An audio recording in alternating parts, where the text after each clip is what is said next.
I'll be back. Yes, he is back.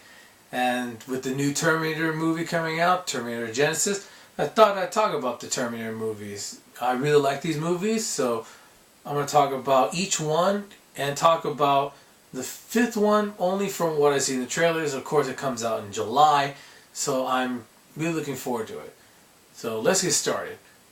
The first Terminator movie is, of course, everybody knows it's fantastic. It's a great movie. The idea of time travel and this sort of what are we doing in the future, what are we becoming sort of idea really follows from 1 and 2. And one of the main things that makes this movie great, not just Arnold, but also it's Kyle Reese. Now, unfortunately, I forget the name of the actor who plays Kyle Reese, but he does a great job with it. And you even see a little bit of him, almost like PTSD. He has a nightmare about the Terminators invading one of their camps, and he just wakes up with a shotgun. Like, where am I? What's going on? And that sort of thing I like. I like the little touches that make it seem important, and that's what that was. And there's some really cool scenes with Kyle Reese trying to explain to Sarah Connor what's going on. And of course, nobody believes him, just like a good slasher movie or a good monster movie. People don't believe the monster's real until they see it for themselves. And of course, Arnold in this movie is really interesting because, you know, he doesn't really blend in with the people when you think about it. Because they say the whole point of it is the Terminator is supposed to blend in and try and infiltrate people in the human camps and kill them. Well, Arnold Schwarzenegger isn't exactly your normal human being. Now, is he? Especially at that point, he was ripped, and his performance is robotic, which is perfect. It fits him being a robot, and I thought his performance in this movie was well done. And some of the action sequences, they didn't require a lot of blood. They didn't require a lot of over the topness, but it was very effective. The most over the top death scene in that movie is actually with Arnold running a guy over on his desk with a car, and I thought that was really weird and really cool. And looking back on it, when I look at it again, I get a laugh out of it because it's so unexpected, especially when you first watch it, that it seemed overkill to me at least. But I like again the idea of future. What is humanity becoming? Are we going to be destroyed by our own creations, or the machines? And of course, the ending. Linda Hamilton playing Sarah Connor was an interesting choice, especially since nobody really knew who she was, and I think that works because you don't have a big name. It makes it that you can just see this person as a character and you're not thinking about anything previously that they did. And she has a nice little transformation between the first movie and the second movie, where again she's just like everybody else. She can't believe that there's a Terminator, a robot from the future, coming to kill her because of what her son is going to do in the future. And so that was really interesting to see her progression from the first two movies. And speaking of progression, that's what this story really does. In the first two especially, you see the progression of Sarah Connor being not a believer in this sort of thing, then becoming a believer and becoming kind of a militant.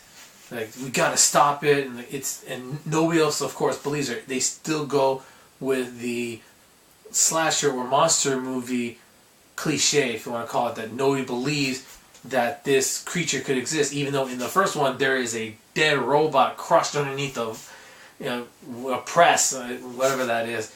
But still, no, it can't be that. But I like how they tie the first two together using the first Terminator. And you can say, yeah, it's kind of a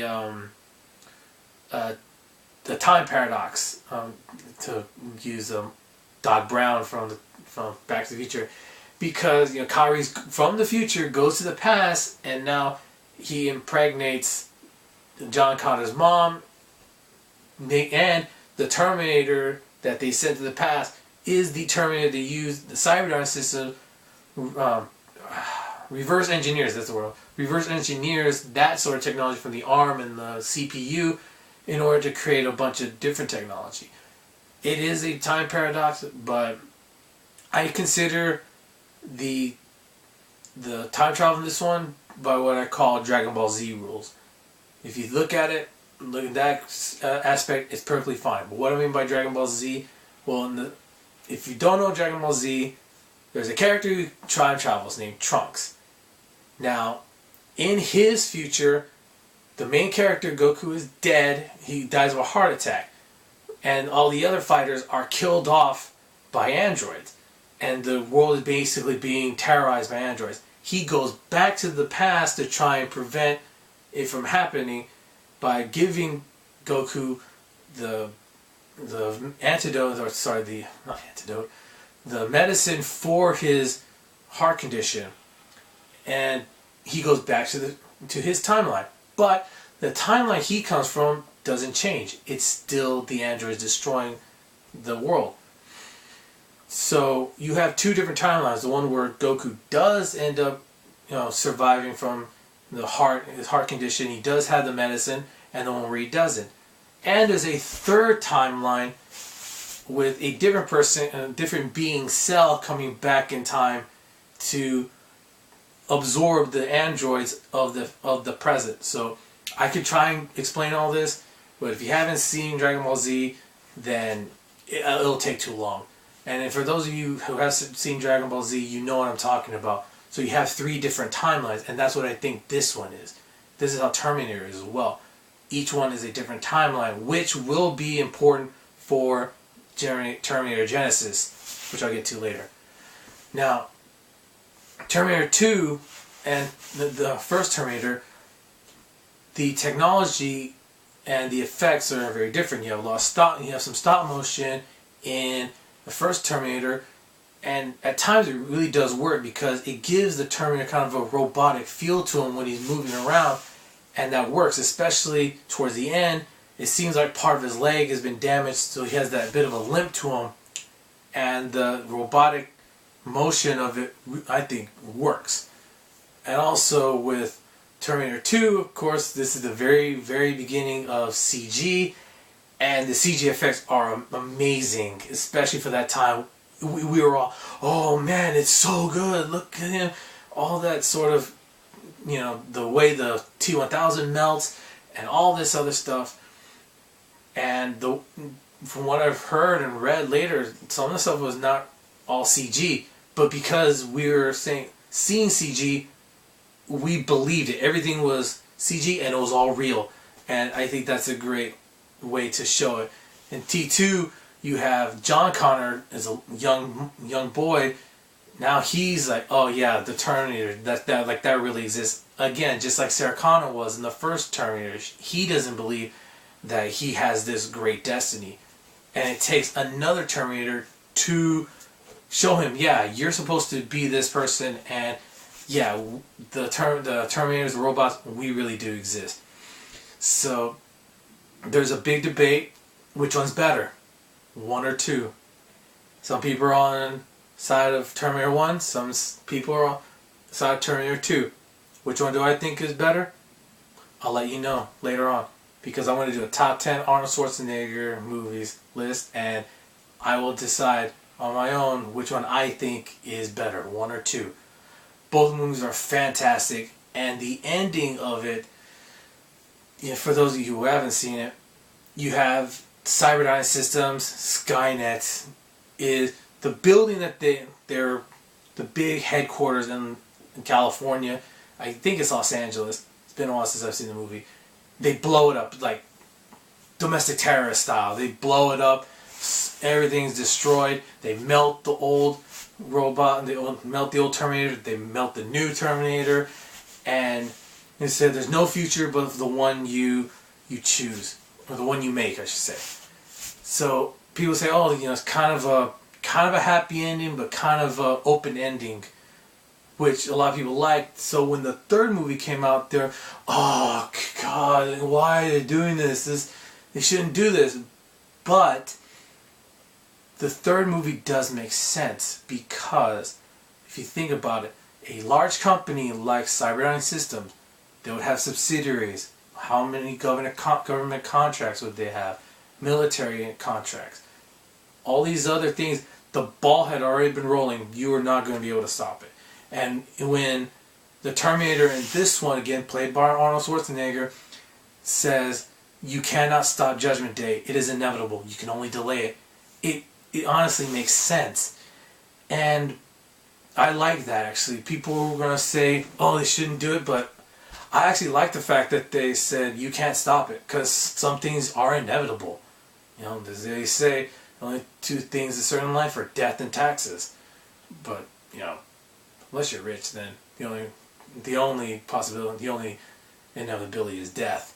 But hey, that's a social commentary. I don't need to do that.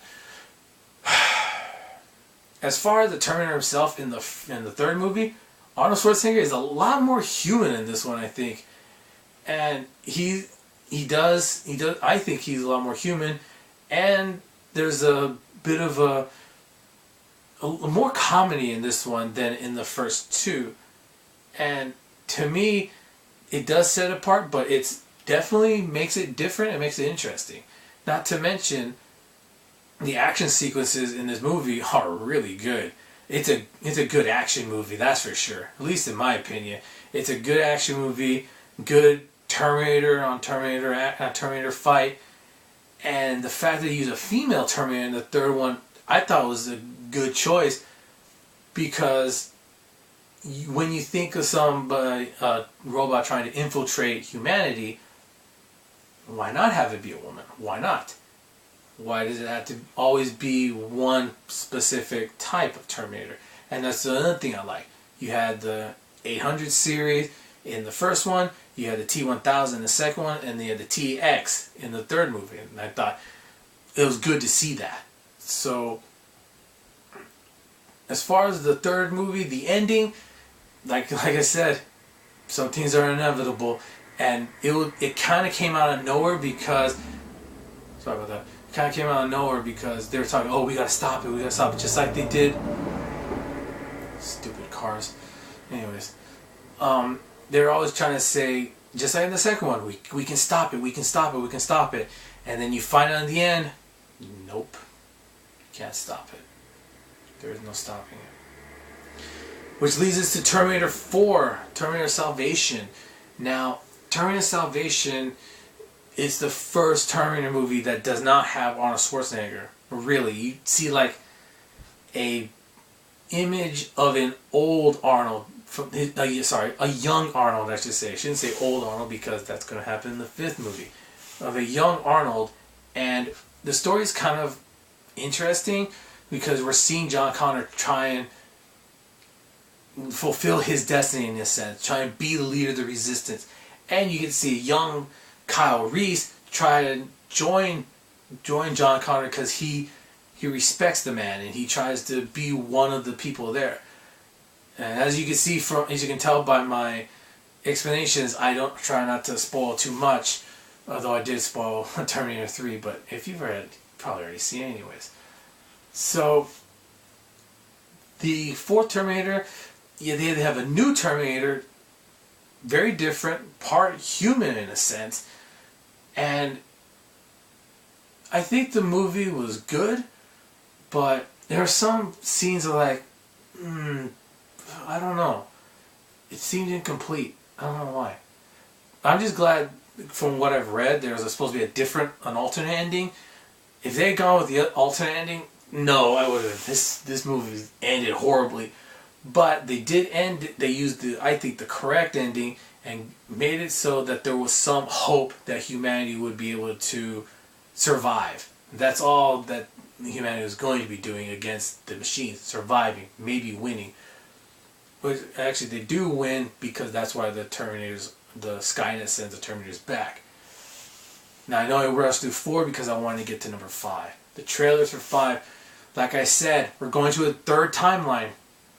A different timeline. And that's how I'm viewing this 5th Terminator movie. It's not the same continuity as 1 through 4. It's something completely different. to use again Back to the Future, skews into another tangent and is a different timeline.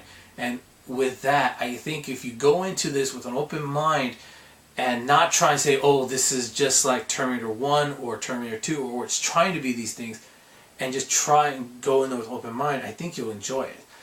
And again, they show a young Arnold, in the trailer they show a young Arnold from the first Terminator, and then an old Arnold, like the present Arnold that we all know, how the way he looks now, as a Terminator attacking him in the trailers.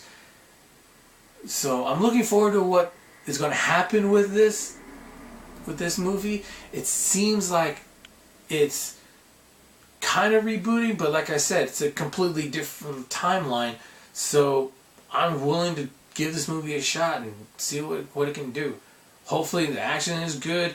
There is some maybe dark humor in this, and I'm kind of curious to see how it will be, because now it seems that Kyle Reese is the one that needs to be protected from the Terminator, because the new Sarah Connor in this movie already knows all of the things about the Terminators, and he's the one that needs to be brought up to speed on what's going on and basically protected. So that's my opinion. I'm looking forward to this movie. Are you? Are you going to watch Terminator Genesis? Yes? No? Maybe you'll watch it on Blu-ray? Let me know in the comments. And which of the four so far Terminators do you like the best? Most people say 1 or 2, so tell me which one do you like the best. I'll tell you which one I like the best, because next up is my top 10 Arnold Schwarzenegger movies. Until then, take care.